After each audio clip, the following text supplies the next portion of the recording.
আমি আপনাকে ফোন করলাম যে আপনি যদি আগামী 28 তারিখে সন্ধ্যায় গণভবনে আমি আপনাকে দাওয়াত দিচ্ছি। আপনি জানেন যে আমি ইতিমধ্যে বিভিন্ন আমাদের রাজনৈতিক দলের নেতৃবৃন্দের সাথে আলাপ আলোচনা করছি আগামী নির্বাচন সম্পর্কে। আমি আপনাকে দাওয়াত দিচ্ছি আমার গণভবনে আসার জন্য। দাওয়াত দিচ্ছি আমার সঙ্গে বসে রাতে একটু খাবার খাবেন। না, আমি খাওয়ার খেতে রাজি আছি, কিন্তু 28 তারিখ আমি যেতে পারবো না, আমাদের হরতাল আছে। 29 তারিখ 6টায় আমার হরতাল করেন। আমি হরতাল প্রত্যাহার করতে পারবো না। আমি অনেকদিন ধরে আপনাদেরকে রিকোয়েস্ট করেছি যে আপনারা আসুন, আলোচনায় আসুন। আলোচনার সময় পর্যন্ত আপনারা শোনেননি, কাজে আমার হরতাল পার হওয়ার পরে আপনি ডেট দেবেন, তখন আমি চিন্তা করতে পারি। 29 তারিখ 6টা পর্যন্ত আমি বেরোতে পারবো না। কিন্তু আপনি তো নিজেই কালকে বলেছেন যে এই সময়ের মধ্যেই আমি বলেছি আলোচনা চলবে, কর্মসূচি চলবে। আমি সেটা বলছি, আলোচনা চলবে, কর্মসূচি চলবে।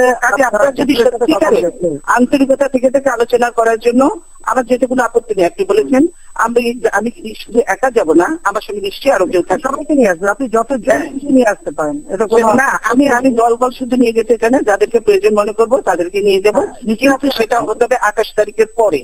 29 তারিখ আমার হরতাল শেষ করবো জাতির স্বার্থে, জনগণের। না, 28 তারিখে আমি যেতে পারবো না। আজকে প্রত্যাহার করে নেন।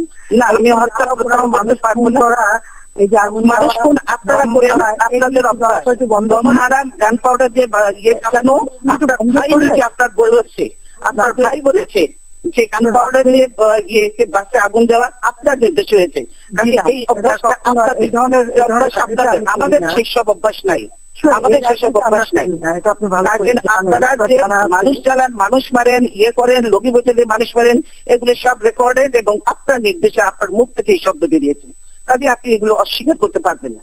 আমি বলছি সেজন্য হরতাল চলবে। 29 তারিখ 6টার সময় শেষ হবে। আমি 29 তারিখে আমি জনগণের আমি ইয়ে করতে পারি। আপনি দয়া করে হরতালটা না, দেশের স্বার্থেই আমি হরতাল দিয়েছি, জনগণের স্বার্থেই আমি হরতাল দিয়েছি।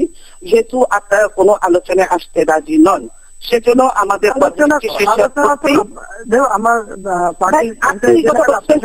মন্ত্রীরা বলে দিচ্ছি কোন আলোচনা হবে না, শুনে বলে দিচ্ছে আপনার মন্ত্রীরা, এ বললে তো হবে না। আপনি নিজে বলে দিচ্ছেন, আমাদের প্রস্তাব রিজেক্ট করে দিয়েছেন, কোন আলোচনার দরকার নেই, আপনারা নিজেরা বলছেন। আবার এখন আলোচনা বলছেন, তো সেই আলোচনা হতে পারে আমাদের কর্মসূচি শেষ হওয়ার পরে, তার আগে এটা আমি আপনাকে আমি হরতাল প্রত্যাহার করতে পারবো না। আমি বলবো আলোচনা যে আপনি এই জিনিসটা যদি একদিন আগেও নিতেন তাহলে সেই সুযোগটা ছিল, কিন্তু সেটা আপনি করেন। একদিন আগের বিষয় না, আপনি জানেন আমি বিভিন্ন দলের সাথে বসছি। আমি জানি যে আপনি খুব ব্যস্ত মানুষ, আপনি অন্যারা কাজে ব্যস্ত, তো আমরাও নিশ্চয়ই অত বেশি ব্যস্ততা না থাকলেও আমাদের যথেষ্ট ব্যস্ততা আছে, কিন্তু ইচ্ছা করলে উপায় বের করা যায়, কিন্তু আপনি সেটা করেননি।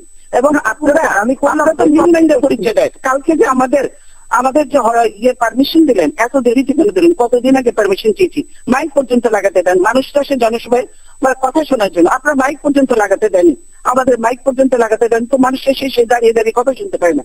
এই যে কোন দেশে গণতন্ত্রের নমুনা দিচ্ছেন আপনি? দেখুন, আমি যে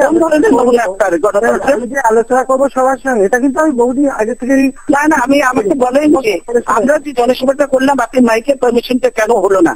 মাইক কেন দেওয়া হলো না? আমার মাইক তো দেওয়া হয়েছে। আমি এ ব্যাপারে আপনার সঙ্গে এখন কথা বলতে চাচ্ছি না, কারণ এইগুলি একেবারেই সত্য না। করতে পারেন। এখন আপনাকে আমি বলছি যে আপনি যদি সত্যিকার আলোচনা করতে আন্তরিক হন, তাহলে আমাদের ঝগড়া করতে চাই না, আপনি তো ঝগড়ার কথা বলতে চাই না, আপনি একতরফাই তো বলে যাচ্ছেন, আমার তো কথা বলারই সুযোগ দিচ্ছেন না। আমি একতরফা বলবো কেন? আপনি কথা বলছেন, তার কারণ আমি জবাব দিচ্ছি শুধু। না, আপনি বারবার বলছেন হরতাল প্রত্যাহার এখন হবে না, আমাদের কর্মসূচি শেষ হবে, তারপরে যদি আছে আপনি জানেন, আপনি যদি দল থেকে মানুষ খুন করার অব্যাহত রাখেন। আমি মানুষ খুন করতে চাই না, আপনারা মানুষ খুন করছেন, কালকে 9 জন মানুষ আবার হত্যা করেছেন। আপনারা বলেন তো খুনের রাজনীতি আমরা করি না, বরং আমি ভিকটিম। আপনাদের এইটা মধ্যগত অভ্যাস, পুরানো অভ্যাস। আমি আমার বক্তব্য শেষ বলছি, এগুলো ভুলে যাই আমরা, এই কালচার বাদ দিয়ে এখন নতুন করে শুরু করি। যদি সেটাতে আপনি রাজি থাকেন তো আসেন, আমরা সুন্দর আলোচনা করি। আমার আলোচনাতে কোনো আপত্তি নেই, কিন্তু সেই ডেট হতে হবে আমার হরতাল শেষ হওয়ার পরে। আপনি হরতাল প্রত্যাহার করবেন না? না, আমি হরতাল প্রত্যাহার করতে পারবো না। এটা তো আমার ডিসিশন না, এটা 18 দলের ডিসিশন। আমি কি করে একলা করবো? এটা আমি কি করে একলা? দলকে ডেকে নিয়ে এখন সময় নাই। আপনি যে তারা করতেছেন সবাই তো আর খুঁজে পাওয়া যাবে না কোনো লোককে। আপনি তো সব পুলিশ লাগিয়ে রাখছেন সবার পিছনে, কি করে মানুষ পাওয়া যাবে বলেন? আপনার পুলিশ লাগিয়ে রাখবো কেন? আপনি রাখবেন না, সরকার রাখবে। পুলিশটা কথা আমার কথা চলে? পুলিশটা আমার কথা চলে? আপনি তো সবার বাসা বসে রেড করছেন, বস্তি থেকে পর্যন্ত আপনি লোকজন ধরে নিয়ে যাচ্ছেন। তবে তো যেখানে বোমা বাস্ট হয়ে যাবে বোমা বাস্ট হবে, বোমা বাস্ট আপনারা করেন আর নাম দেন আমাদের। আমরা তো আপনাদের পুরাতন ঐতিহ্য। কাজে এইগুলো কথা আবার ফিরে আমি বলতে চাই যে আপনারা যদি 29 তারিখে পরে করেন আমি রাজি আছি। 29 তারিখে পরে আমি নিশ্চয়ই কথা বলতে রাজি আছি। আপনি তো নিজেই বলছেন যে আপনি 2 দিনের মধ্যে আলোচনার জন্য না ডাকলে হরতাল দেবেন। এখন আমি আপনাকে যখন হরতাল দিয়ে ফেলেছি তার আগে বলা উচিত ছিল। আপনি কালকে আপনার বক্তৃতাতে একটু নিজে শোনেন। হ্যাঁ আমি নিজে শুনলেও এখন আপনি কি বলছেন? আমি বলছি না, পরে বলেন আমি সঙ্গে সঙ্গে আছে আলোচনাও চলবেন। আপনি বাংলাদেশের মানুষ অত হিসেব করেই আমি আপনি যেহেতু বললেন যে 2 দিনের মধ্যে মানে আমি বলেছি সঙ্গে সঙ্গে বলেছি যে কর্মসূচি আগে আপনাকে ফোন করলাম, কথা না হরতাল তো অলরেডি ঘোষণা হয়ে গেছে এবং আপনার কারণ যে আমার 18 পার্টির সঙ্গে আলোচনা করি এই পার্টি ঠিক হয়েছে, 18 দলের সঙ্গে বসে এই কর্মসূচি ঠিক হয়েছে। 18 দল পাবো কোথায় এখন? 18 দলে 18 দলে পাবো 18 দল আপনি পাবেন, আপনি কেউ কেউ কেউ ইয়েতে নেই হবে না, এটা কথা হলো না, কেউ বিশ্বাস করবে না, সেটা কেউ বিশ্বাস করবে না ঠিকই।